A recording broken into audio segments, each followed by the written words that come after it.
எனக்கு பிரியமானவர்களே, ஆண்டவராகிய இயேசு கிறிஸ்து நாமத்தில் உங்களுக்கு நன்பின் வாழ்த்துக்களை தெரிவித்துக் கொள்கிறேன். இன்றைக்கும் அதிகாலை வேளையிலே ஆண்டவர் நமக்கு கொடுக்கிற நல்ல ஆலோசனை சங்கீதம் 30:11 வசனம் பாருங்கள். என் புலம்பலை ஆனந்த களிப்பாக மாற பண்ணினீர், என் மகிமை அமர்ந்திராமல் உம்மை கீர்த்தனம் பண்ணும்படியாக நீர் என் ரெட்டை களைந்து போட்டு மகிழ்ச்சி என்னும் கட்டினால் என்னை இடை கட்டினீர். இந்த ஒரு வசனத்திலிருந்து நாம் கற்றுக்கொள்ள வேண்டிய காரியம் என்ன? நம்முடைய வாழ்க்கையில் நாம் அநேக காரியங்களை குறித்து புலம்பிக் கொண்டிருக்கிறோம், தவித்து கொண்டிருக்கிறோம், வேதனைப்பட்டு கொண்டிருக்கிறோம் எப்பொழுதுமே. அப்போது புலம்பலை ஆனந்த களிப்பாக தேவன் மாற்றுகிறாராம். நம்முடைய புலம்பலை எல்லாம் எடுத்து போட்டுவிட்டு நம்முடைய வாழ்க்கையில் மகிழ்ச்சியின் இடை கட்டினாலே நம்ம இடை கட்டுகிறாராம். அப்போது ஆண்டவர் நம்மை தெரிந்து கொண்டிருக்கிறார் என்பதை நாம் விசுவாசிக்க வேண்டும்.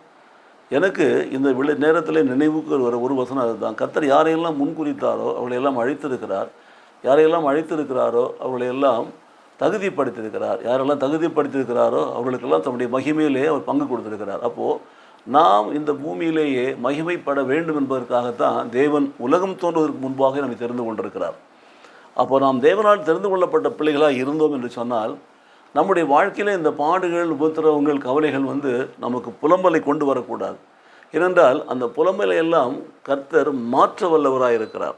ஆனந்தமாக, களிப்பாக, மகிழ்ச்சியாக எப்படி மாற்றுகிறார் என்று பார்த்தீங்கன்னா, என் மகிமை அமர்ந்திராமல், தேவன் எனக்கு கொடுத்திருக்கிற அந்த மகிமை அது அமர்ந்திருக்க பண்ணாமல், அதை அமைதியாக விட்டுவிட்டு அதை நான் கனப்படுத்தாமல் விட்டு விடாமல், அந்த மகிமை எனக்குள்ளே வந்ததுனாலே அந்த மகிமை எனக்குள்ளே அமர்ந்திராமல் அந்த மகிமையை வைத்து நாம் தேவனை கீர்த்தனம் பண்ண வேண்டும், பாடி துதிக்கணும், நாமத்தை உயர்த்தணும். அதுதான் தேவன் நம்மை தெரிந்து கொண்ட காரியமே. நம்ம எதற்காக தெரிந்து கொண்டார்? எதற்காக நம்மை தகுதிப்படுத்தினார்? எதற்காக நம்மை மகிமைப்படுத்துகிறார்? அந்த மகிமை நமக்குள் வந்த பிற்பாடு நான் அமைதியாக இல்லாமல், அமர்ந்து இருக்காமல், அந்த மகிமையை வைத்து நாம் தேவனை கீர்த்தனம் பண்ணி பாடி உயர்த்த வேண்டும். அப்படி பாடி அவர் நாமத்தை உயர்த்துகிற பொழுது தான் நடக்கிற காரியம் என்ன? நம்முடைய ரெட்டை களைத்து போடுகிறார். ரெட்டு எப்போ உடுத்துகிறோம்? சாம்பல் எப்போ பூசிக்கிறோம்? துக்கமாக இருக்கிற பொழுது, சோகமாக இருக்கிற பொழுது, மனஸ்தாபப்படுகிற பொழுது, வருத்தப்படுகிற பொழுது, அப்போ தான் ரெட்டு உடுத்துக்கிறோம். அந்த ரெட்டை களைத்து போடுகிறார். இனி நீ புலம்ப வேண்டாம், இனி நீ ரெட்டு உடுத்த வேண்டாம், இனி சாம்பலை பூசிக்கொண்டு நீ பட்டினியாக கெடுக்க வேண்டாம். ஏன்?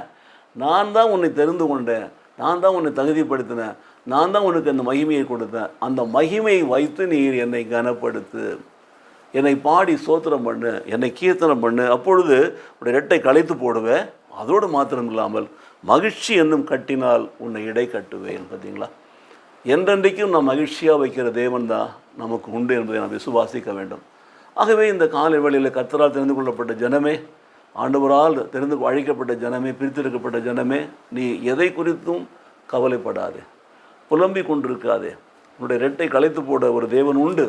உன்னை மகிழ்ச்சி என்னும் இடை கட்டினாலே இடை கட்டுற ஒரு தேவன் உண்டு. உன்னுடைய புலம்பலை ஆனந்த கழிப்பாக மாற்ற தேவன் உண்டு. இந்த காலை வேளையில் அவர் தான் உன்னை அழைக்கிறார்.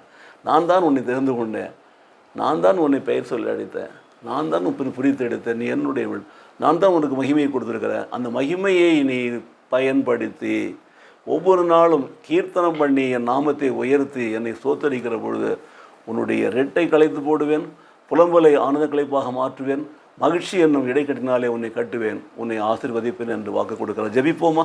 உன்னை நேசிக்கிற நல்ல பிதாவே, இந்த காலை வேளையில் நீ சொல்லியிருக்கிற அன்பான வார்த்தைகளுக்காக நன்றி செலுத்துகிறோம். சங்கீதம் 30:11 படியாக ஆண்டவரே ஸ்தோத்திரம்.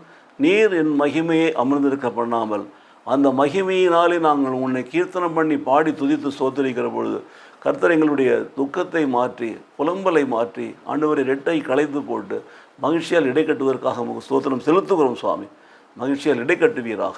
இயேசு கிறிஸ்து நாமத்திலே பிதாவே, ஆமென், ஆமென்.